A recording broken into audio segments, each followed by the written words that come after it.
Hi, Bobby Thompson here with Crochet Guru, and welcome to my crochet stitch guide.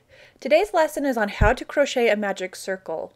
Now you may be wondering why we use the magic circle in the first place, and the reason for this is to work or crochet in the round. This just means that you want to crochet something circular or round in shape, and what the magic circle does is make the beginning circle tight so that you don't leave any holes in the middle of your work. Okay, so I'm going to go ahead and show you how to do the magic circle, and then after the demonstration I will give you a few quick tips. Now there are several ways to create a magic circle, and the beginning placement of the tail end of the yarn is important to get right no matter which method you use. When I start my magic circle, I never bring the tail end of the yarn to the back of my hand like this. Instead, I always bring it to the front of my hand, just like this. Now it might not seem important at first, but it does make a huge difference in the end.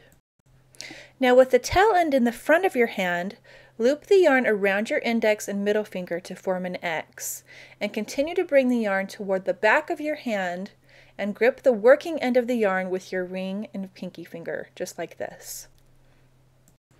Okay, when you're ready, grab your hook and slide it under the first bottom strand of the X, and hook it to the second top strand of the X, just like this.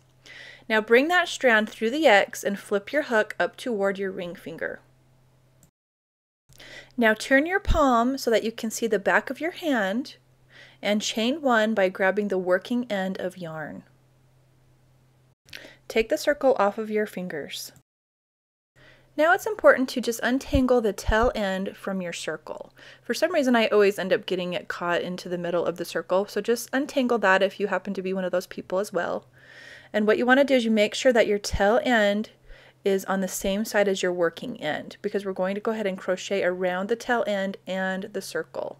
So now go ahead and crochet 6 single crochets over the tail end of the strand and into the circle, just like I'm doing right now. So I'm crocheting over both the tail end and the circle, and we're doing 6. Now your pattern might call for you to crochet 10, or it might call for you to crochet more than that, but what I'm doing is just the typical 6 single crochet into the magic circle. Okay, so now when you're done, go ahead and untangle that tail end of the yarn again,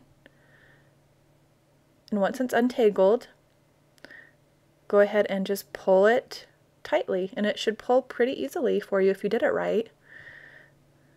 And that's how you create the magic circle. Now the one thing you want to always do when you get to this point is slip stitch into that very first single crochet.